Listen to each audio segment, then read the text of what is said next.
Praise the Lord. ஆண்டவராகிய இயேசு கிறிஸ்துவின் நாமத்திற்கு மகிமை உண்டாவதாக. கர்த்தர் உங்களை ஆசீர்வதிப்பாராக. இந்த நாளில் நாம் காலையில் உங்களை சந்திக்கிறது சந்தோஷம். இந்த நாளில் அப்போஸ்தலர் 5ஆம் அதிகாரம் 14வது வசனத்தை நாம் படிக்கலாம். திரளான புருஷர்களும் ஸ்திரீகளும் விசுவாசம் உள்ளவர்களாகி கர்த்தரிடமாக அதிகமாய் சேர்க்கப்பட்டார்கள். கர்த்தருக்கு ஸ்தோத்திரம்.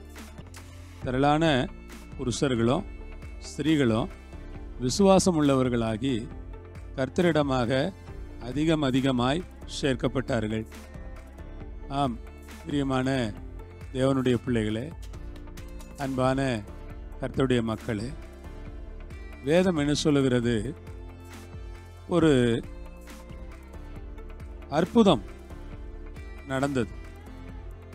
12வது வசனம் சொல்லுகிறது, அப்போஸ்தலருடைய கைகளினாலே அநேக அடையாளங்களும் அற்புதங்களும் ஜனங்களுக்குள்ளே செய்யப்பட்டது.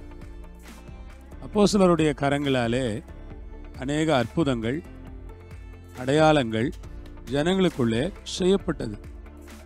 எல்லாரும் ஒருமனப்பட்டு, பைபிள் சொல்லுற எல்லாரும் ஒருமனப்பட்டு சாலமோன் மண்டபத்திலே இருந்தார்கள். அற்புதங்கள் நடந்தது, அதிசயங்கள் நடந்தது. எல்லாரும் ஒருமனமாக சாலமோனுடைய மண்டபத்தில் இருக்கிறாங்க. கர்த்தர் அந்த மாதிரியா அற்புதங்களை அதிசயங்களை நம்முடைய வல்ல நாமத்துக்கு மகிமையாக செஞ்சார். அவர் அப்படி செய்ததுனால வேதத்தில் படிக்கிறோம், திரளான புருஷர்கள் ஸ்திரீகள் விசுவாசம் உள்ளவர்கள் ஆனார்கள்.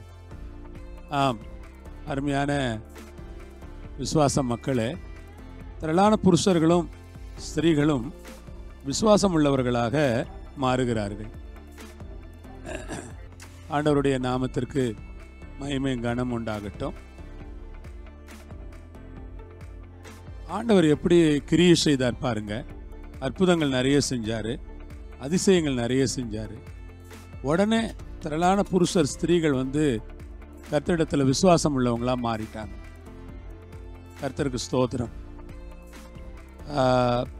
கர்த்தரிடத்தில் ஜனங்கள் சேர்க்கப்படுகிறார்கள், ஜனங்கள் சபைக்கு வருகிறார்கள், ஜனங்கள் ஐக்கியம் கொள்ளுகிறார்கள், ஜனங்கள் ஒருமனம் ஆகிறார்கள், ஒற்றுமை ஆகிறார்கள், ஒன்றுபடுகிறார்கள்.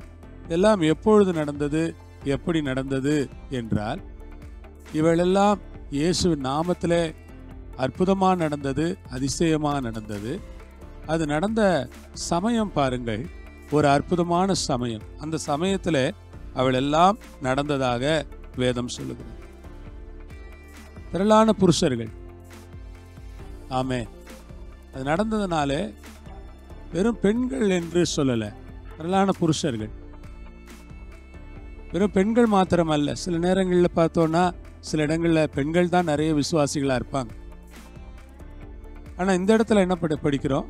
திரளான புருஷர்கள் முதல்ல, அப்புறம் ஸ்திரீகள் விசுவாசமாகி கர்த்தரிடமாக சேர்க்கப்படுகிறார்கள். கர்த்தர் அப்படி கிரியை செய்கிறார் பாருங்க. கர்த்தருடைய பரிசுத்த நாமத்திற்கு மகிமையும் கனமும் உண்டாவதாக. ஆகவே இந்த அருமையான வேளையில் நான் ஒரு காரியத்தை உங்களோட பகிர்ந்து கொள்ள விரும்புகிறேன். கர்த்தரிடத்தில் சேர்க்கப்பட்ட நிலையிலே ஜனங்கள் மாற வேண்டும். நாம் நம்முடைய ஜெபம், நம்முடைய ஆராதனை, நம்முடைய ஜெபத்தில் நாம் நினைக்க வேண்டிய காரியங்கள் என்ன? கர்த்தாவே, திரளான புருஷர்கள் திரளான ஸ்திரீகள் விசுவாசம் உள்ளவர்களாகி கர்த்தரிடத்தில் சேர்க்கப்படுவதற்கு நீர் உதவி செய்யுமையா என்று சொல்லி நாம் கர்த்தருடைய சமூகத்தில் ஜெபிக்க வேண்டும். அதுதான் நம்முடைய ஜெபமாக இருக்க வேண்டும். ஆண்டவராகிய கர்த்தர் அப்படி கிரியை செய்ய வேண்டும். நிச்சயமாய் ஆண்டவர் இந்த கடைசி நாட்களில் மாம்சமான யாவர் மேலும் தம்முடைய ஆவியை ஊற்றி ஜனங்களை ரட்சித்து தம்முடைய மகிமையிலே சேர்க்க அவர் வல்லபெரும் காரியங்களை நடப்பிப்பார் என்று நான் விசுவாசிக்கிறேன். ஆண்டவருடைய கரங்களை எல்லாவற்றையும் ஒப்படைக்கிறேன். ஜெபிப்போமா? பரலோகத்தில் இருக்கிற எங்கள் தேவனை, இயேசு கிறிஸ்துவின் நாமத்தில், இயேசு கிறிஸ்துவின் மூலமாய் உடைய கரங்களில் ஒப்பு கொடுத்து நாங்கள் ஜெபிக்கிறோம். தேவரீர் எங்களோடு இருக்கிறதற்காக ஸ்தோத்திரம்.